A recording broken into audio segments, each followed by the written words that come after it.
నమస్తే జయ. రమగారు, పూజ గదిలో నీటి పాత్ర ఉంచాలి అని అంటుంటారండి. దీనికి ఏదైనా కారణం ఉందంటారా? పూజ గది ఉన్నవాళ్ళు ఎంతమందికి ఉంటాయి పూజ గదులు? అవును కదా. దేవుడికి ఒక గూడు, ఒక గూడో ఒక చెక్క మీద దేవుని పెట్టుకుంటాం. వంటింట్లోనే ఒక గూడు, ఒక ర్యాక్లో ఏర్పరచుకోవచ్చు. హాల్లో ఏదో ఒక పక్కన పెట్టుకుంటాం. ఇంట్లో రాగానే ఒక పక్కన పెడతాం. దేవుడి గది అంటూ ప్రత్యేకంగా ఉంటే విధానం వేరేగా ఉంటుంది. సాధారణంగా మనం దేవతార్చన అనగానే ఏం చేస్తాము? దీపారాధన చేసుకుంటాం. తర్వాత ఏదో పళ్ళో ఫలమో పంచదారో బెల్లం ముక్కో పటికి బెల్లమో, పంచదార అందరూ పెట్టరు, పంచదార పనికిరాదన్న భావాలు కూడా ఉంటాయి. అవును, పటికి బెల్లం కానీ బెల్లం కానీ లేకపోతే ఇంకేదైనా పదార్థం చేసిన పదార్థము నివేదన చేస్తాం. సాధారణంగా నివేదన చేయాలంటే ఏం చేయాలి? నీళ్లు చల్లి దాని మీద ఒక మంచి శ్లోకం, తత్వం తత్వేన పరిశించామి అని శ్లోకం. ఇది పరిశేచన చేసి, అంటే దాన్ని మీద నీళ్ళు శుద్ధి చేసి ఈ పదార్థాన్ని అయ్యా నీకు 5 పంచప్రాణాలకి ఆహుతులు ఇస్తాం. ఇది పద్ధతి. అప్పుడు పక్కన నీళ్లు పెట్టుకోవాలి. మనం ఏ పదార్థాన్ని నివేదన చేసినా, అంటే అన్న నివేదన చేసినప్పుడు మనం అన్నం తినేటప్పుడు ఎట్లా మంచినీళ్ళు పెట్టుకుంటామో అట్లా ఒక గ్లాస్తో తప్పకుండా నీళ్లు పెట్టాలి. ఉడికించిన పదార్థాలు ఏవి నివేదన చేసినా, ఒక్కటి చేసినా 10 చేసినా కూడా, పాయసం చేసామనుకో పాయసము మంచినీళ్ళు, పులిహార చేస్తే పులిహార మంచినీళ్ళు, అన్నం మీద కాస్త బెల్లం ముక్క పెట్టి కాస్త నేర్చుకేసి నివేదన చేసామనుకో అప్పుడు కూడా ఒక గ్లాస్ మంచినీళ్ళు. ఇది ఫలాలు పళ్ళు బెల్లం ముక్క పటిక బెల్లం ముక్కకి అక్కర్లా, కానీ ఉడకబెట్టిన పదార్థానికి తప్పకుండా ఒక గ్లాసు మంచినీళ్ళు కూడా పెట్టాలి. మనకి ఎట్లా అవసరము అట్లా. పళ్ళతో పాటు నీళ్ళు ఇవ్వక్కర్లా, బెల్లానికి నీళ్ళు పెట్టరు. అంటే ఇది పూర్తిగా సాంప్రదాయబద్ధమా అంటే మనం సాధారణంగా చెయ్యగలిగే విధి సంగతి చెప్తున్నాం. ఓకే, ఇలా పెట్టుకోవాలి. ఇలా పెట్టినప్పుడు ఈ నీళ్లు ఉంటాయి. తర్వాత మనం నీళ్లు చల్లే నివేదన చేస్తాం. నీళ్లు చల్లకుండా పళ్ళని ఊరికే పెట్టి తీసుకో అని చెప్పరు. పూజా విధానం అంటే ఒట్టిగా దీపారాధన పెట్టి 2 పళ్ళు పెట్టి దండం పెట్టుకునే వాళ్ళకి కాదు ఇది. ఇట్లా నివేదనగా చేయగలిగే వాళ్ళకి, ఆ రకమైన మంత్రాలు నేర్చుకునే వాళ్ళకి పుస్తకాల్లో ఉంటాయి. అవి చదువుకుని నివేదన చేయాలంటే, మనం సత్యనారాయణ వ్రతం చేసినప్పుడు బ్రాహ్మణ ఆయన వచ్చినప్పుడు చెప్తాడు కదా, అవును, నీళ్ళు చల్లి చెబుచ్చండి, చేయి చూపించండి, ఇలా చెప్పండి.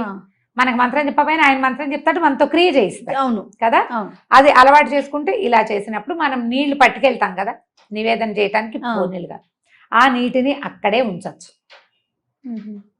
నీళ్లు జీవనాధారం. నీరు ఎక్కడుంటే అక్కడ జీవం ఉంటుంది. నీరు లేని చోట జీవం ఉండదు కదా. ఆ నీటికి ఆధారభూతమైన వాడు నారాయణుడు, విష్ణుమూర్తి. ఎక్కడ నీరుంటుందో అక్కడ విష్ణువు యొక్క ఇది ఉంటుంది. ఆయన అక్కడ ఉన్నట్టే, జీవం ఉన్నట్టు. మన కథ నడుస్తుంది కదా. నీరు లేకపోతే ఏముంది? పక్షులు కూడా నీటి కోసం వలసపోతాయి వెతుక్కుంటూ, జంతువులు నీటి కోసం వెతుకుతాయి. మనము నీరే కదా మన జీవనాధారం. గాలి ఎంత అవసరమో నీరు కూడా అంతే అవసరం. నీటిలో ఉండేది గాలే కొంత. అవును అవును కదా. కాబట్టి ఈ నీటిని ఇలా గనక దైవం ఎక్కడ పెట్టుకుంటామో అక్కడ నీటిని గనక ఉంచితే అక్కడున్న జీవశక్తి వృద్ధి అవుతుందని ఒక నమ్మకం. ఓకే, మనం ఈ పట్టుకెళ్ళిన నీళ్ళు అక్కడే ఉంచేస్తాం. రేపొద్దున మళ్ళీ ఆ నీళ్ళు తీసేసి ఫ్రెష్ నీళ్ళు పెట్టుకుంటాం. నివేదన చేసేసాక పళ్ళు తెచ్చేసుకుంటాం, కానీ నీళ్లు తీసుకురాం. నీరు అక్కడే ఉంటుంది. మనం నీళ్ళు చల్లడానికి పట్టుకెళ్ళేమా? ఈ పట్టుకెళ్ళేవి రాగి పాత్ర అయ్యి అయితే దాంట్లో ఒక తులసి దళం కానీ వేసి కనుక, నులతలు లేకపోయినా పర్వాలేదు, వేసి పెట్టుకుంటే మర్నాడు పొద్దున నీరు తాగొచ్చు కూడా మనం. ఓకే, శుద్ధంగా ఉంటే. దుమ్ము అవి పడితే కాదు. ఆ నీళ్ళని ఏం చేస్తాం? ఒకవేళ తాగలేదు మొక్కల్లో అది చేస్తాం కదా. ఇట్లా నీటిని గనక ఉంచితే ఏమవుతుందంటే, మనకి భగవంతుడిని మనం ఎక్కడ స్థాపన చేసి మనం నమ్ముతాం. మన ఇంట్లో పూజ గదిలోనో దేవుడి గుడి దగ్గర కూర్చుని మనసు ప్రశాంతంగా ఉంటుంది. అక్కడున్న ఆ శక్తి వృద్ధి అవుతుంది ఈ నీటిని ఉంచటం వల్ల. ఒకవేళ మనకి ఇలా అవకాశం లేదు, గది లేదు, కింద కూర్చునే వీలు లేదు, ఎక్కడో గోడకు ఒక కాయ చెక్క పెట్టుకున్నాము, దేవుడి పటాలన్నీ పెట్టుకుంటాం. తెల్లవారుగానే ఏదో 2 పువ్వులు పెట్టుకుని కాస్త దీపం పెట్టుకుని అగరత్తులు వెలిగించు దండం పెట్టుకుంటాం. అక్కడ కూడా మీరు ఒక గ్లాసు నీళ్ళు పెట్టుకోవచ్చు. పడిపోకుండా ఏర్పరచుకొని పెట్టుకుంటే పవర్ పెరుగుతుందని భావన. అక్కడ జీవశక్తి వృద్ధి అవుతుంది అని. అవకాశం ఉంటే పెట్టుకోండి, అవకాశం లేకపోతే మనస్ఫూర్తిగా ఒక నమస్కారం చేయండి. ఎందుకు పెడతారు అని చెప్తున్నాం, కానీ పెట్టి తీరవలసిందేనని మాత్రం లేదు. ఓకే, పెట్టాల్సిందే అని కాదు. పెట్టుకుంటే మంచిది, మీకు కుదిరితే పెట్టుకోవచ్చు. మీ ఇంట్లో అలవాటు కూడా ఉంటే. లేనిపోని అలవాట్లు చాదస్తాలకి దిగద్దు, కాంప్లికేటెడ్గా చేసుకోకండి లైఫ్ని. అక్కడ అవకాశం లేదు, నీళ్ళు ఏదో పెట్టకపోతే కొంప అయిపోతుంది. మునిగిపోతుంది అలా అనుకోదు. అలాంటి భావాల్లోకి వెళ్ళదు. నేను ఏ పాయింట్ చెప్పినా మిమ్మల్ని చాదస్తాల వైపు, పాత పద్ధతుల వైపు తప్పకుండా అది చేసి తీరాలనే భావాల్లోకి తీసుకెళ్ళటం లేదు. ఆ ప్రయత్నం చెయ్యను నేను. మీకు అవకాశం ఉంటే చేసుకోమంటారు. చేయండి, ఆసక్తి ఉంటే. ఒకవేళ మీరు పెట్టదలుచుకున్నారు, మీకు అవకాశం ఉంది, ఇంట్లో పెద్దవాళ్ళు వద్దన్నారు అనుకోండి, అప్పుడు పెట్టద్దు. మన ఇంట్లో అలవాట్లేదు, ఇప్పుడు నీళ్ళు పెడితే ఏవేవో వస్తాయి, ఏం అవదు, మంచే. కానీ వాళ్ళు వద్దు అంటున్నప్పుడు ఎందుకు? వద్దంటున్నప్పుడు చెయ్యొద్దు. దాని బదులు ఇంకొకటి చేయొచ్చు, చెప్తాను.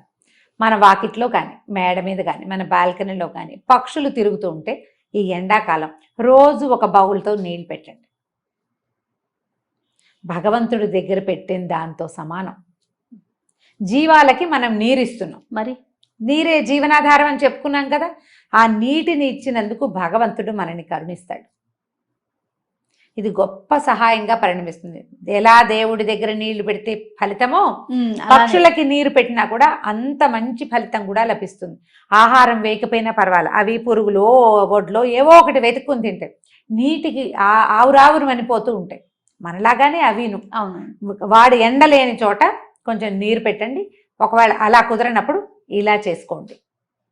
ఇది మంచిది, మనకు ప్లస్ అవుతుంది, పాజిటివ్ ఎనర్జీ. అది అవకాశాన్ని బట్టి చేయండి. దీన్ని అయితే ఎవరు కాదనేది కాదు కదా. ఎవరు కాదంటారు కదా. అది పెద్దవాళ్ళు కాదంట, మన ఇంట్లో అలవాట్లేదు, మనకి లేదు, లేనిపోని చాదస్తాలకి వెళ్ళొద్దు, అలాంటివి ఏమైనా ప్రశ్నలు ఏమి ఉండవు, ఉండకుండా ఉంటుంది. ఇది మంచి పద్ధతి. సూపర్ అమ్మ గారు. నమస్తే అండి. నమస్తే చేయండి.